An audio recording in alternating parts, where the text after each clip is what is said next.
Innal hamdalillah nahmaduhu wa nasta'inuhu wa nastaghfiruh wa na'udzu billahi min shururi anfusina wa sayyiati a'malina may yahdihillahu fala mudhillalah wa may yudlil fala hadiyalah wa asyhadu an la ilaha illallah wahdahu la syarikalah wa asyhadu anna Muhammadan abduhu wa rasuluh salawatu rabbi wa salamuhu alaihi wa sallama tasliman katsira amma ba'd. Ikhwani fid din wa akhwati fillah rahimani wa rahimakumullah. Alhamdulillah kita bersyukur kepada Allah Rabbul Alamin atas karunia dan nikmatnya kita masih diberi kesempatan di malam hari ini sama-sama mempelajari agama Allah Subhanahu wa taala yang merupakan kewajiban kita. Talabul ilmi fardhatun ala kulli muslim. Mempelajari ilmu agama adalah kewajiban bagi setiap muslim. Alhamdulillah di kali ini kita kembali melanjutkan pelajaran kita membaca kitab Tauhid alladhi huwa haqqullahi 'alal 'abid li Syekhul Islam Al-Imam Al-Mujaddid Muhammad bin Abdul Wahhab rahimahullahu taala. Sekarang kita akan masuk di masail. Sebelum saya masuk di bab Fadlut Tauhid, keutamaan tentang tauhid, ya, Syekh rahimahullahu taala menyebutkan masail, ya, kesimpulan-kesimpulan dari ayat-ayat ataupun hadis-hadis yang telah dibaca sebelumnya di kitab Tauhid.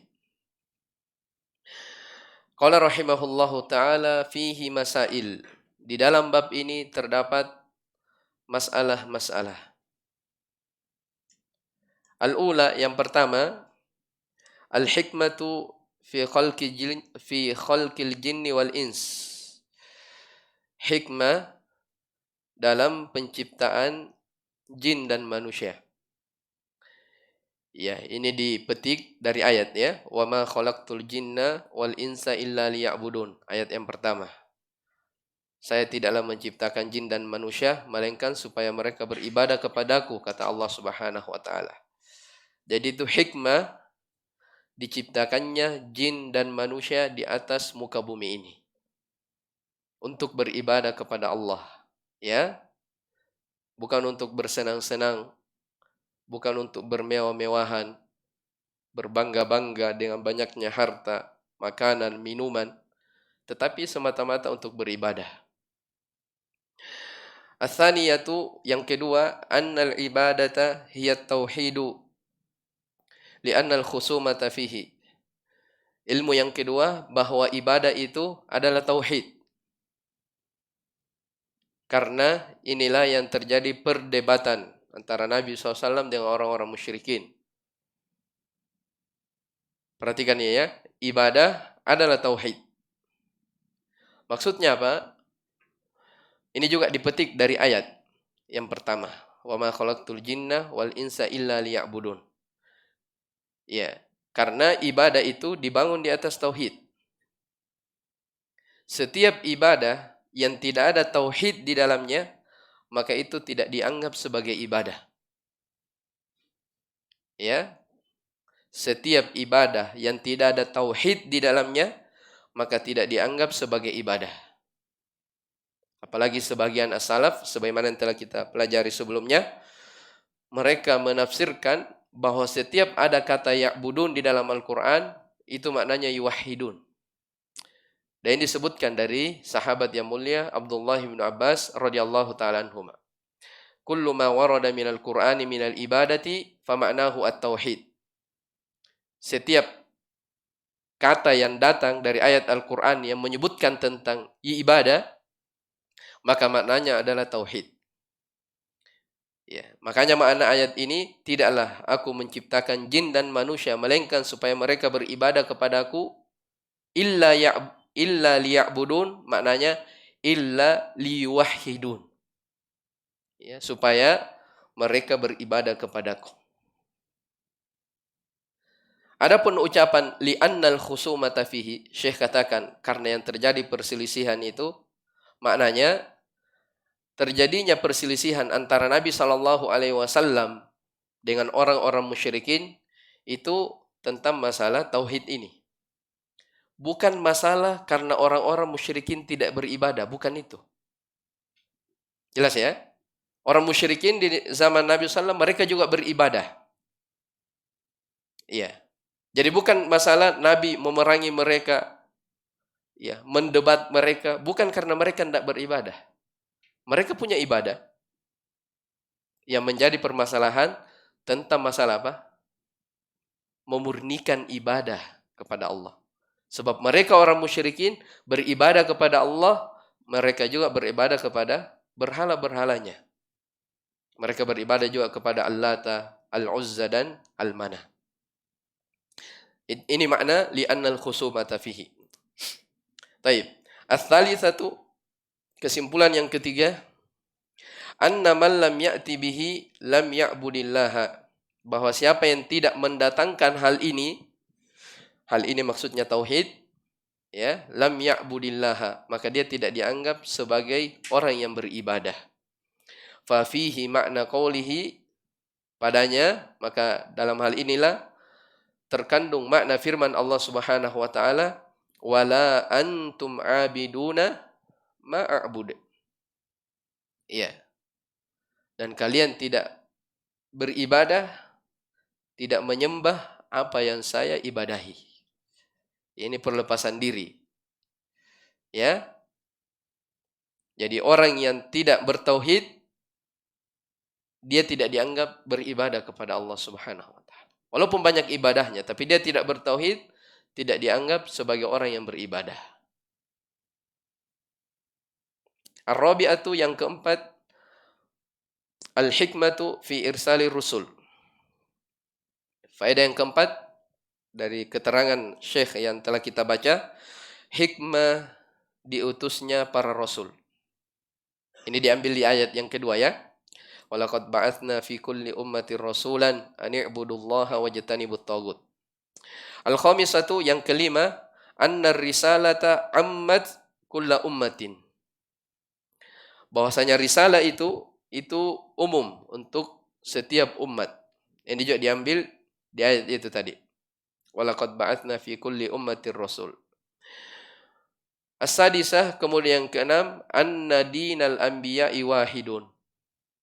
Ini perlu dipahami juga bahwa agama para nabi itu hakikatnya satu. Agama para nabi hakikatnya hanya satu. Dipetik dari mana ini? Siapa yang tahu? Dipetik dari mana? Agama para nabi itu satu. Syekh memetik pendalilan dari semua keterangan ayat yang beliau bawakan dan hadis. Ya. Makanya kitabut tauhid itu di belakangnya ada masalah. Ada pembahasan-pembahasan. Nah, pembahasan itulah sebagai kesimpulan dari apa yang beliau bawakan. Seperti ini. Agama para nabi satu. Dipetik dari Taib. Walaqad ba'atsna fi kulli ummatin rasula. Sebab Allah katakan, sungguh kami mengutus pada setiap umat seorang rasul. Kan banyak umat ya? Iya, di setiap umat diutus seorang rasul. Misi utama mereka sama. Perintah beribadah kepada Allah dan menjauhi kesyirikan, menjauhi tagut. Itu menunjukkan apa? Seluruh agama para nabi itu satu. Ya. Syariatnya saja yang berbeda-beda. Adapun seruan utamanya mereka sama. Makanya dalam ayat yang lain dikatakan, wa ma arsalna min qablika min rasulin illa nuhi ilaihi annahu la ilaha illa ana fa'budun. Tidaklah kami mengutus sebelum engkau ya Muhammad seorang rasul kecuali kami telah wahyukan kepadanya, ya, annahu la ilaha illa ana fa'budun. Tidak ada yang berhak diibadahi kecuali saya, kata Allah, maka beribadahlah kalian kepadaku. Ya. Adapun syariatnya ya berbeda-beda. Puasa kita itu berbeda dengan puasanya orang-orang terdahulu. Makanya Allah katakan likullin ja'alna minkum syir'ah. Ya, setiap dari kalian kami jadikan syir'atan wa minhaja. Ada syariat, ada manhaj. Ya, berbeda-beda. Ya. Adapun dalam masalah tauhid semuanya satu. Taib. Kemudian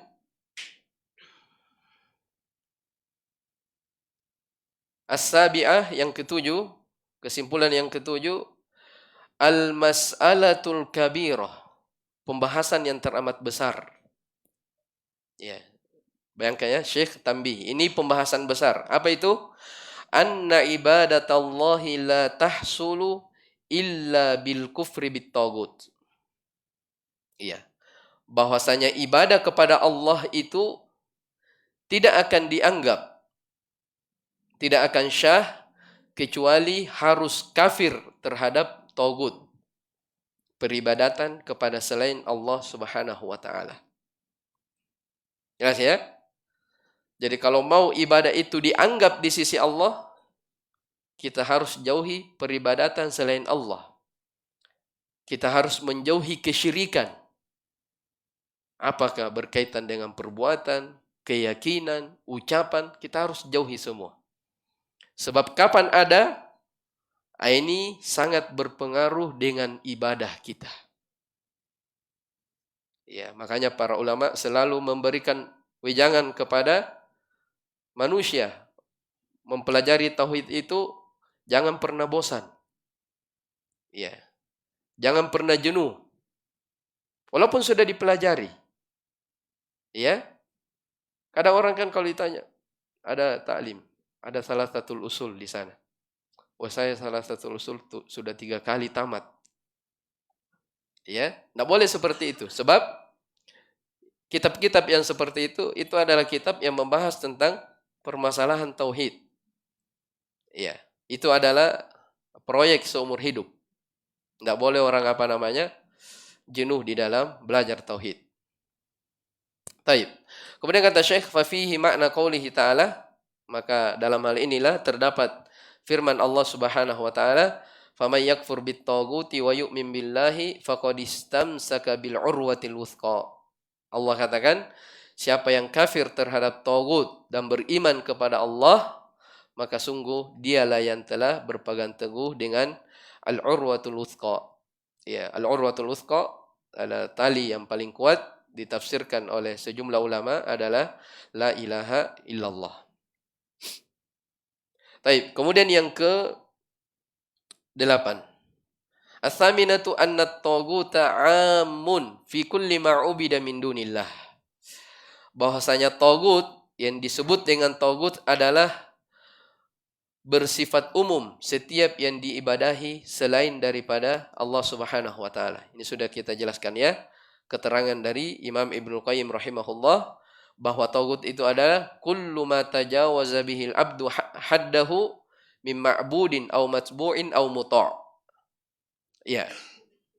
Setiap hamba yang melampaui batas, apakah karena diibadahi, diikuti ataupun ditaati.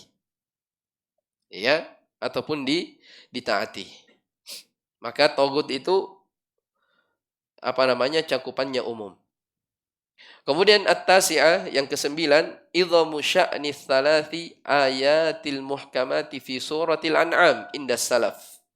Wa fiha asyru masaila awwaluha an-nahyu anisyirk. Besarnya perkara yang terkandung di dalam 3 ayat muhkamat di dalam surah Al-An'am di sisi as-salaf. Nah, di dalam ayat itu, 3 ayat itu terdapat di dalamnya 10 pembahasan, 10 masalah. Ternyata Allah memulai larangan dari berbuat kesyirikan. Masih ingat ya? Qul ta'alau atlu ma harrama rabbukum alaikum. Itu maksudnya ini. Besarnya kedudukan 3 ayat dalam surah Al-An'am ini. Bahkan disebutkan dia adalah ayatun muhkamat. Ayat muhkamat itu kata para ulama adalah ayat-ayat yang jelas. Ya, maknanya jelas, Tidak ada kesamaran. Ya. Jadi ayat dalam Al-Quran terbagi dua ya. Semuanya disebutkan oleh ulama ahli tafsir. Ada ayat muhkamat, ada namanya apa? Mutasyabihat. Kalau yang muhkamat itu jelas dipahami maknanya. Ya. Syekh Utsaimin contohkan misalnya Allah menyebutkan langit, Allah menyebutkan bumi. Itu kan orang tahu. Itu muhkam namanya. Tapi kalau misalnya dalam Al-Quran dikatakan wa aqimus salata, tegakkanlah salat. Apakah ada rinciannya salat dalam ayat? Begini tata cara rukuknya, sujudnya, sirriyah jahriyahnya? Tidak ada. Itu namanya apa? Ayat mutasyabihat. Masih butuh dalil yang lain untuk menerangkan apa itu salat. Itu ayat mutasyabihat namanya. Tapi Syekh sebutkan di sini 3 ayat yang terkandung dalamnya 10 wasiat itu disebut dengan ayatun muhkamat. Ayat yang jelas. Dan ternyata diawali dengan larangan berbuat kesyirikan. Al-ashira al-ayatul muhkamatu fi suratil Isra. Kesimpulan yang ke-10, terdapat ayat-ayat muhkamat juga di dalam surah Al-Isra. Wa fiha 18 mas'alatan. Ya, di dalam ayat-ayat itu terdapat 18 pembahasan. Ya. Ini dalam ayat ya, wa qadha rabbuka alla ta'budu illa iyyah. Lihat kata Syekh, bada Allahu biqaulihi, Allah memulainya dengan firman-Nya, la taj'al ma'allahi ilahan akhar fataq'uda madhmuman makhdhula. Janganlah kalian menjadikan sesembahan-sesembahan lain bersama dengan Allah Subhanahu wa taala. Ya, fataq'uda madhmuman makhdhula, yang dengan sebab itu kalian akan terhinakan ya dan direndahkan. Wa khatamaha biqaulihi, dan ternyata jadi diawali dengan la taj'al ma'allah, jangan kalian menjadikan sesembahan lain bersama Allah, dan ayat ini juga diakhiri dengan wala taj'al ma'allahi ilahan akhar fatulqa fi jahannam maluman madhura. Diawali larangan berbuat kesyirikan dan diakhiri dengan apa? Larangan menjadikan sesembahan selain Allah Subhanahu wa taala. Jadi disebutkan ada 18 pembahasan, permasalahan. Ternyata awalnya larangan berbuat syirik, akhirnya apa? Larangan berbuat kesyirikan juga. Syekh katakan, wa nabbahana Allah Subhanahu wa taala ala idhami sya'ni hadhil masail biqaulihi. Terlebih lagi Allah memperingatkan, mentambih kita tentang besarnya masalah ini dengan firman-Nya, dzalika mimma auha ilaika rabbuka minal hikmah. Ya, jadi dalam surah Al-Isra itu setelah Allah menyebutkan 18 permasalahan, 18 hukum, diawali larangan berbuat kesyirikan dan diakhiri dengan larangan berbuat kesyirikan, Allah katakan di akhir ayat, dzalika mimma auha ilaika rabbuka minal hikmah. Itulah yang Allah wahyukan kepadamu berupa hikmah. Jadi tambih, itu adalah wahyu dari Allah. Ya. Taib. Kemudian kata Syekh, al-hadiyata asyarata, yang ke-11, ayatu suratin nisa allati tusamma ayatal hukukil asyarah. Bada Allah Ta'ala biqaulihi wa'budullaha wa la tusyriku bihi syai'a. Ya, yang ke-11 ayat di surah An-Nisa yang disebut juga oleh para ulama dengan al-hukuk al-asyarah. Ayat yang menjelaskan tentang 10 kewajiban yang wajib ditunaikan oleh seorang hamba. Ternyata Allah memulai dengan firman-Nya, beribadahlah kepada Allah dan jangan kalian mempersekutukannya dengan sesuatu apapun. Ini menunjukkan apa? Ahamiyatut tauhid, pentingnya dari tauhid. Baik. Kemudian ats-tsaniyah asyara, yang ke-12, at-tanbihu ala wasiyati Rasulillah sallallahu alaihi wasallam inda mautihi. Tanbih ya tentang wasiat Nabi Shallallahu Alaihi Wasallam di saat beliau menjelang wafatnya. Ini dipetik dari mana?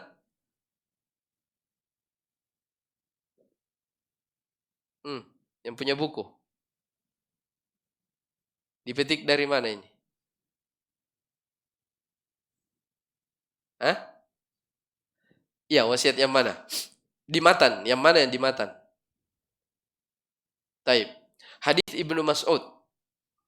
Man arada an yanzura ila wasiyati Muhammadin sallallahu alaihi wasallam allati alaiha khatamu falyaqra qaulahu ta'ala qul ta'alu atlu ma harrama rabbukum ila akhiril ayat. Itu dia. Telah dijelaskan kan dalam Fathul Majid.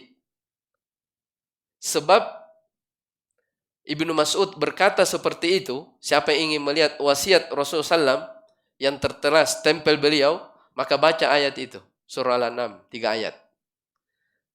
Sebab Ibnu Mas'ud berkata tentang hal itu, sebelum Nabi SAW wafat, beliau ingin menulis apa?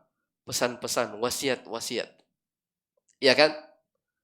Tapi kan di waktu itu sahabat terjadi perselisihan. Ada yang mengatakan, jangan, Nabi sedang apa? Sakaratul maut. Ya, sampai Ibnu Abbas berkata apa? Ya, keras ya, beliau menegur bahwa apa itu ucapannya? Ini sudah kita jelaskan. Ya, bahwa sungguh kecelakaan bagi orang yang gara-gara mereka Nabi SAW terhalang dari menulis apa? Surat tersebut, wasiat tersebut. Nah, ini Syekh di sini tambih tentang wasiat Rasulullah SAW menjelang wafatnya. Pada hakikatnya tidak ada wasiat. Iya tak? Sebab Nabi tidak menulis di waktu itu. Nabi SAW tidak menulis. Bahkan ini yang Ibnu Mas'ud katakan, siapa yang ingin melihat wasiat Rasulullah SAW, bacalah kitab Allah Subhanahu wa taala, ayat qul ta'alu atlu ma harrama rabbukum. Ya, jadi wasiat Allah Subhanahu wa taala itulah Al-Qur'an dan sunnah Rasul sallallahu alaihi wa ala alihi wasallam. Ya, jadi di sini pada hakikatnya tidak ada wasiat menjelang wafatnya Rasulullah sallallahu alaihi wasallam. Baik. Ats-tsalitsata asyara ma'rifatu haqqillahi alaina. Kesimpulan yang ke-13 dalam bab ini, mengenal hak Allah atas kita sebagai hamba. Ini dipetik dari hadits Mu'adz bin Jabal. Haqqullahi 'alal ibad ayya'buduhu wa la yusyriku bihi syai'a. Hak Allah atas hamba, si hamba beribadah kepada Allah dan tidak mempersekutukannya. Itu hak Allah. Baik. Ar-rabi'ata asyara ma'rifatu haqqil ibadi alaihi idza addau haqqahu. Mengenal hak hamba atas Allah apabila si hamba menunaikan hak Allah Subhanahu wa taala. Apa hak hamba kepada Allah? Allah yu'adziba man la yusyrika bihi syai'a. Allah tidak akan menyiksa si hamba sepanjang si hamba itu tidak berbuat kesyirikan. Ya. Jelas ya? Kesimpulan yang ke-14. Makanya Syekh katakan apa? Idza addau haqqahu. Selama si hamba, mereka si hamba menegakkan hak Allah. Jadi Allah tunaikan hak hambanya sepanjang si hamba menunaikan apa? Hak Allah Subhanahu wa taala. Dan ini telah kita jelaskan ya. Ya, bukan si hamba yang mengharuskan Allah seperti itu. Baik. Al-khamisata asyara anna hadhihi al-mas'alata la ya'rifuha aktsarus sahabah. Bahwa ilmu ini kebanyakan para sahabat tidak mengetahuinya. Ilmu apa ini maksudnya? Yang ke-15, perhatikan. Anna hadhil masalah. Masalah ini, ilmu ini, itu kebanyakan para sahabat tidak mengetahuinya.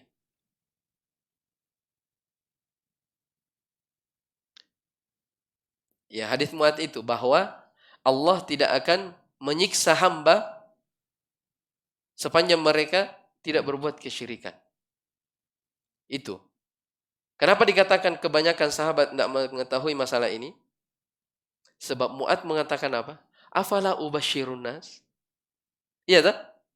Tidakkah kabar gembira ini ya Rasulullah saya sampaikan kepada manusia? Apa kata Nabi? Hah? La tubasyirhum. Jangan sampaikan.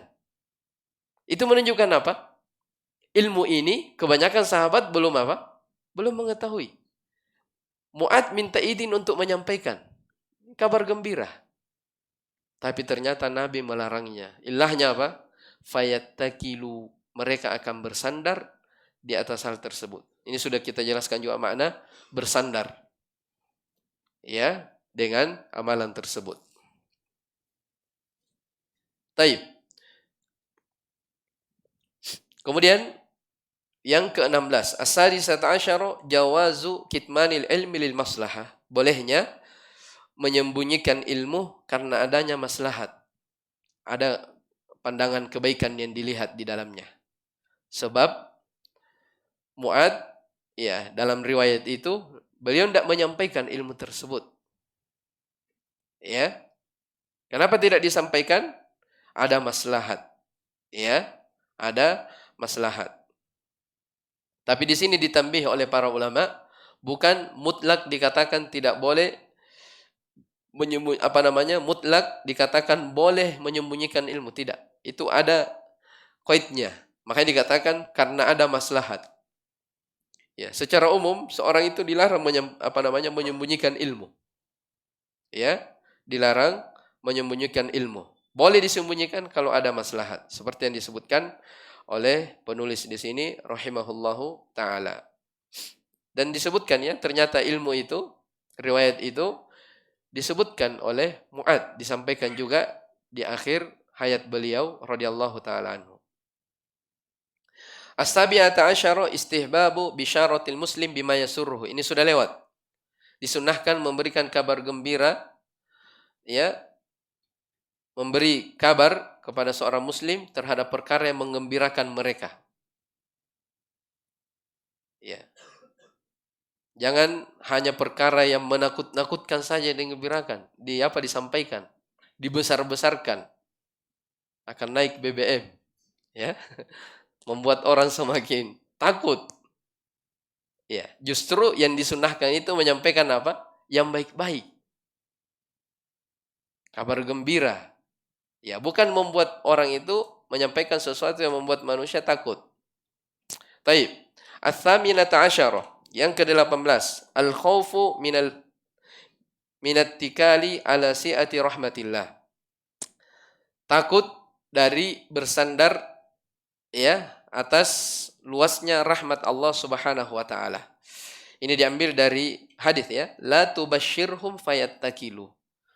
Ya, jangan kalian sampaikan, jangan kau sampaikan kabar gembira ini menyebabkan mereka akan bersandar. Ya. Sebab siapa yang terlalu besar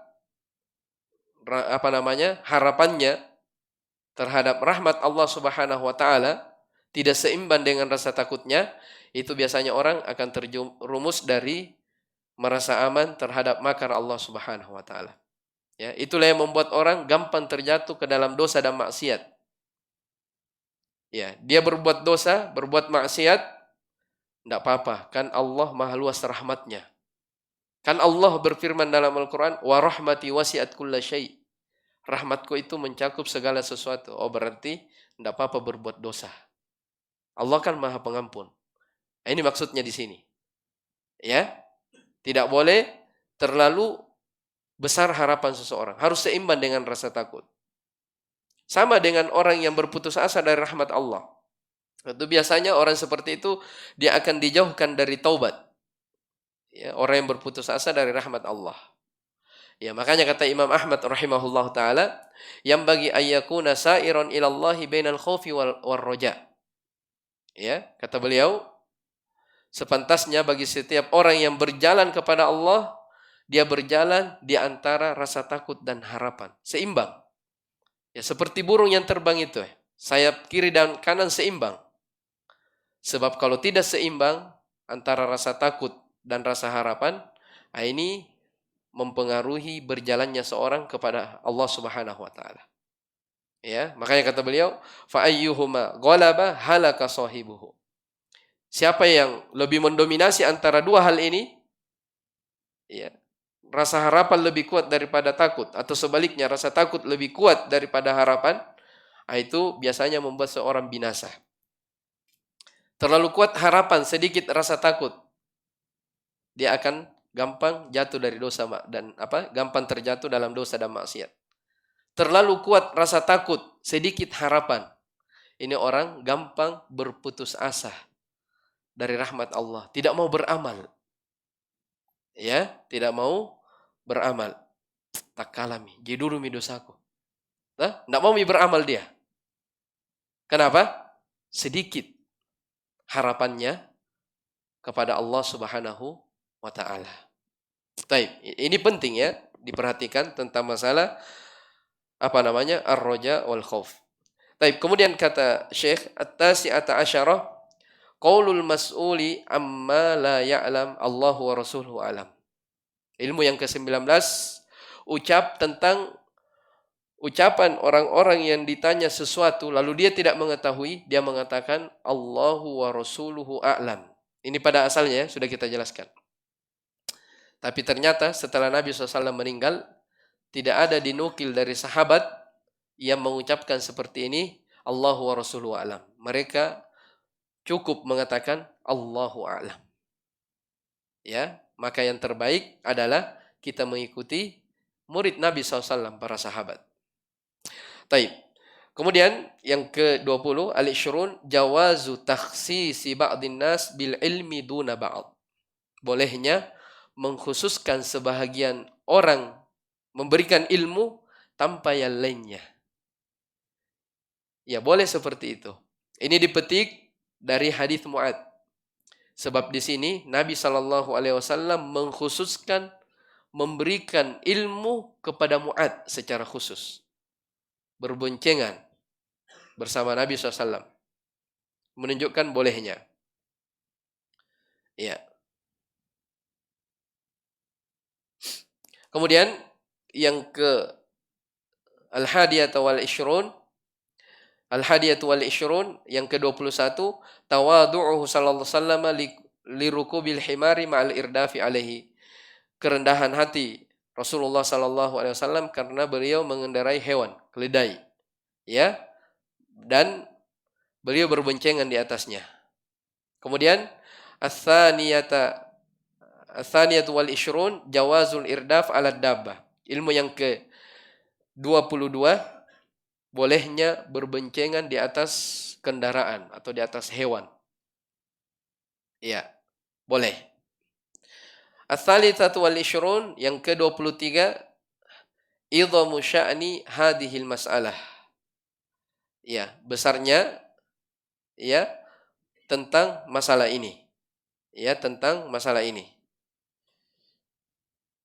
Ya, tentang masalah tauhid itu tadi, hak Allah dan hak hamba.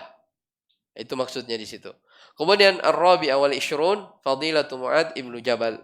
Yang terakhir, ilmu yang ke-24 adalah tentang keutamaan Mu'ad ibn Jabal radhiyallahu ta'ala anhu anis sahabati ajma'in. Selesai masalah. Sekarang kita masuk di bab yang pertama dari Kitabut Tauhid.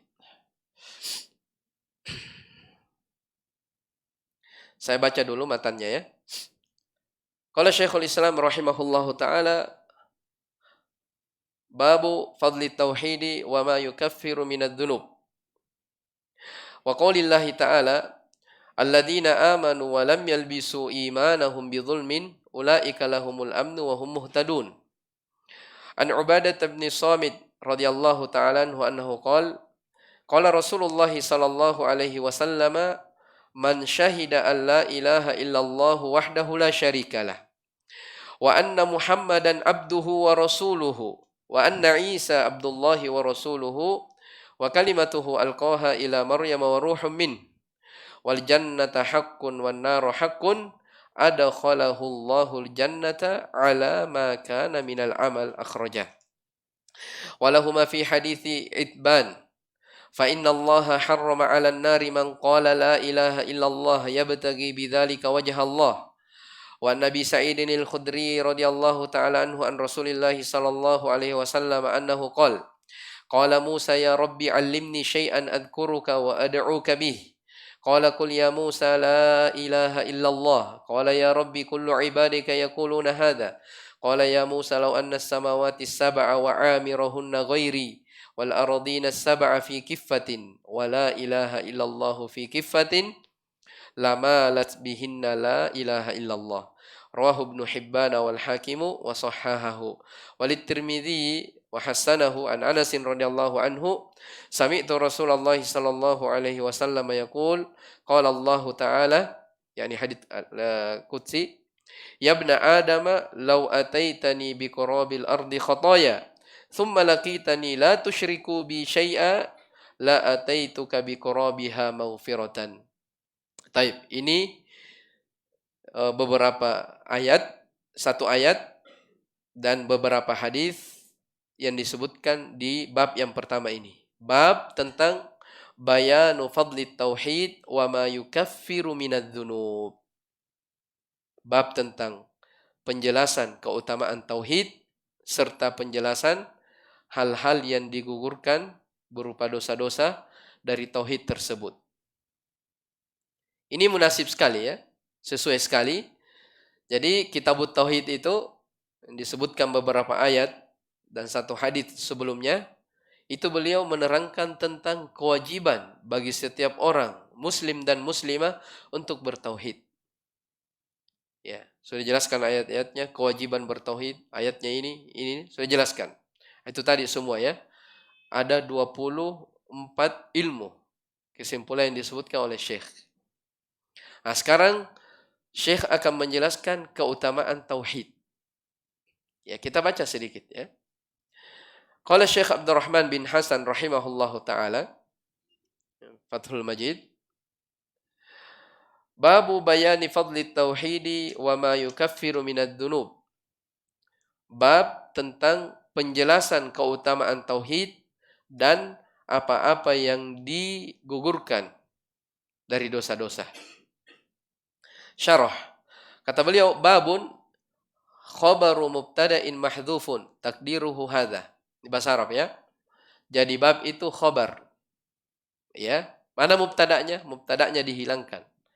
Takdirnya hadza. Jadi asalnya dibaca hadza babu bayani tauhid, seperti itu. Hadza babu bayani fadli tauhid wa ma yukaffiru minadz-dzunub.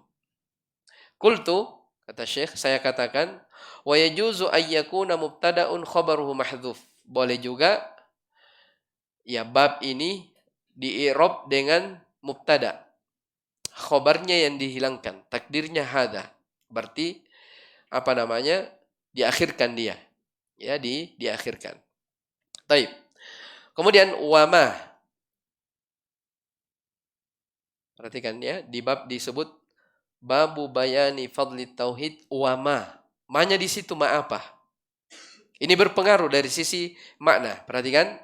Wama yajuzu an takuna mausulah. Ma di situ wama yukaffiru itu bermakna isim mausul. Isim mausul berarti apa? Alladhi, kan begitu. Makanya kata Syekh, wal aidu mahdhuf, aidnya dihapus. Ai maknanya wa bayanul ladzi yukaffiruhu minadz-dzunub. Jadi kalau diterjemahkan, kalau bermakna ma mausul, bab tentang keutamaan tauhid dan apa-apa yang digugurkan dari dosa-dosa.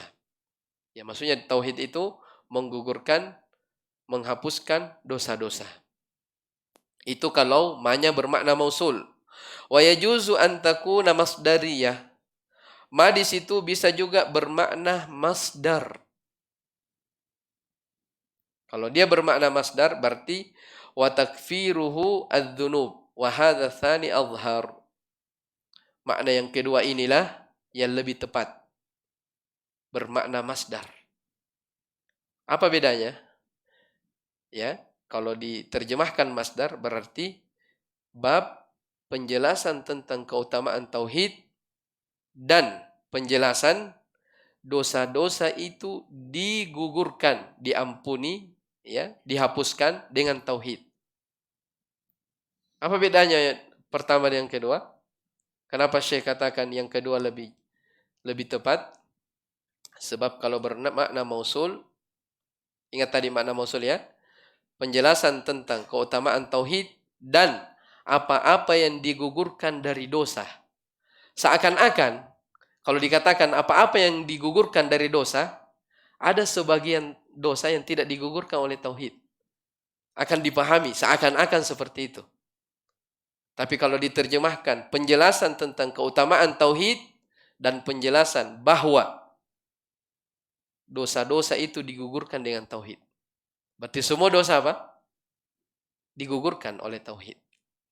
Makanya saya katakan wahadatsani azhar. Makna yang kedua lebih cocok. Berarti ma di situ lebih cocok kalau dikatakan apa? Ma masdariyah. Berarti maknanya babu bayani fadli tauhid wa takfiruhu minadz-dzunub. Itu apa namanya? Kalau dia bermakna masdar. Baik, sudah isya ya. Insyaallah taala kita akan baca ayat yang pertama di pertemuan yang akan datang biiznillah taala. Baik, wallahu alam. Ini yang kita sempat baca. Subhanakallahumma bihamdik asyhadu an la ilaha illa anta astaghfiruka wa atubu ilaik. Walhamdulillahi rabbil alamin.